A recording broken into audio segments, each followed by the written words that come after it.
Kota Padang adalah kota terbesar di pantai barat Pulau Sumatera sekaligus ibu kota Provinsi Sumatera Barat, Indonesia. Kota ini adalah pintu gerbang barat Indonesia dari Samudra Hindia. Secara geografi, Padang dikelilingi perbukitan yang mencapai ketinggian 1853 meter di atas permukaan laut dengan luas wilayah 693,66 km persegi. Lebih dari separuhnya berupa hutan lindung. Berdasarkan data Badan Pusat Statistik pada tahun 2021, kota ini memiliki jumlah penduduk sebanyak 909.040 jiwa. Padang merupakan kota inti dari pengembangan wilayah metropolitan Palapa. Namun, jika dilihat dari sarana-prasarana darat yang ada di kota Padang, sedikit ada permasalahan, terkhususnya terminal. Di setiap provinsi, terkhususnya ibu kota provinsi, sudah seharusnya memiliki terminal. Terminal merupakan tempat sarana prasarana darat yang berfungsi untuk menaikkan dan menurunkan penumpang atau barang dan tempat pemberhentian awal dan akhir bus, baik tujuan dalam kota maupun luar kota. Nyatanya di kota Padang banyak penumpang yang tidak tahu bahkan ragu untuk mengatakan di mana lokasi terminal. Nggak tahu kak, kurang tahu. Di pasar ada kak.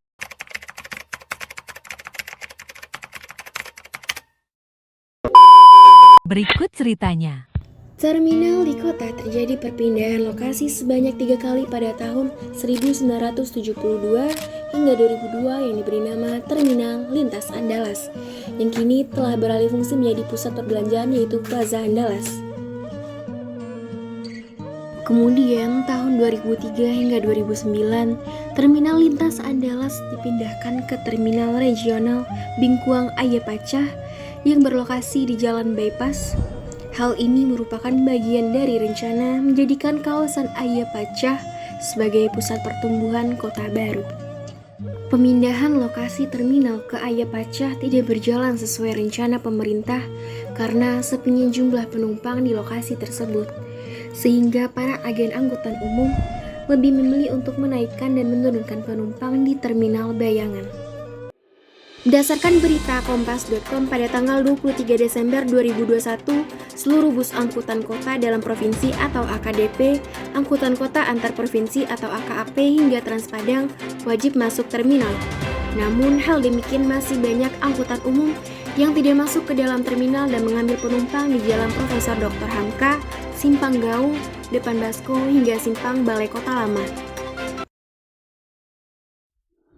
Di sini kami mencoba bertanya kepada salah satu supir angkutan umum yang mangkal di depan kampus UNP dan agen angkutan umum yang berada di Terminal Anak Ayah.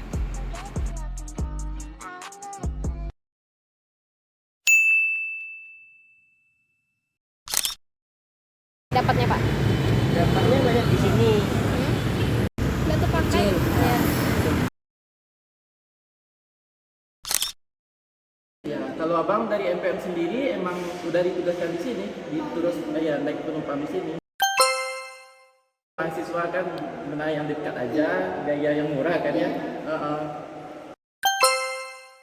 Antar provinsi biasanya emang turunnya di terminal, naiknya di terminal. Sekarang masih suasana Lebaran, rame. Dari jawaban narasumber dapat disimpulkan bahwa fasilitas Terminal Anak Ayah masih belum memadai untuk menampung banyaknya angkutan umum.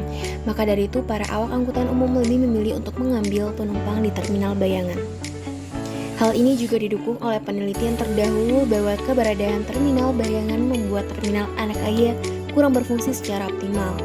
Karena selain lokasi yang jauh dan menambah biaya, membuat masyarakat cenderung memilih Terminal Bayangan, mengabaikan sepinya penumpang untuk naik turunnya di Terminal Anak Ayah.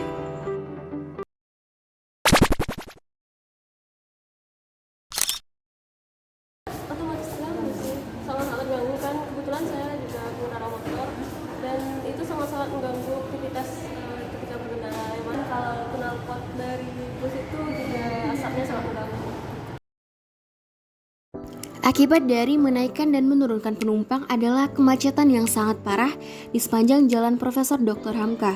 Kebanyakan supir selalu menunggu penumpangnya di depan kampus UNP selama 30 menit agar mobilnya terisi penuh. Namun hal tersebut menimbulkan kemacetan lalu lintas. Kemudian, masyarakat sekitar merasa tidak aman dan nyaman karena banyaknya angkutan umum yang suka berhenti di sembarang tempat.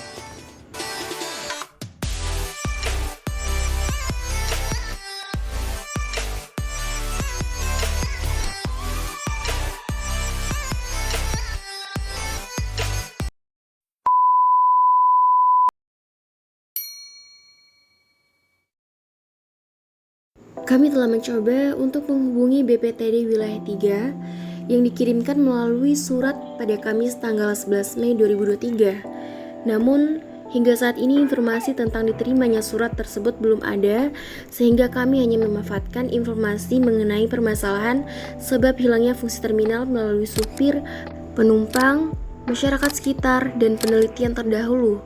Tetapi karena terbatasnya waktu, penulis tidak dapat mendapatkan informasi dari pemerintah dalam menyikapi permasalahan ini. Informasi ini juga kami peroleh dari gerbang masuk Terminal Anak Ayi. Adanya proses pelebaran lahan di terminal oleh Kementerian Perhubungan Direktorat Jenderal Perhubungan Darat Balai Pengelola Transportasi Darat Wilayah 3, Sumatera Barat. Ini sudah berlangsung dari tanggal 21 Maret 2023 dengan anggaran biaya sebanyak 12 miliar dan akan berlangsung selama 180 hari. Jadi, dari hasil wawancara yang didapatkan, kami menyimpulkan bahwa dari akibat tidak berfungsinya terminal menimbulkan permasalahan baru yang muncul, yaitu kemacetan tanpa henti, padatnya jalan lalu lintas, dan masyarakat sekitar juga tidak merasa nyaman akan hal tersebut.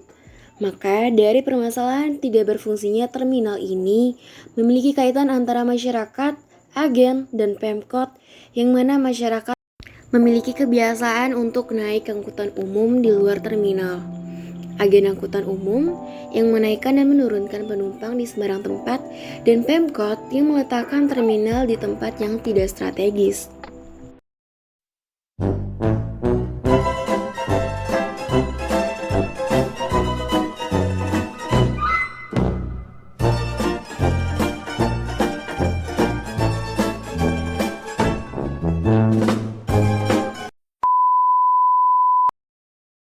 Soda Soda Debalik Layer.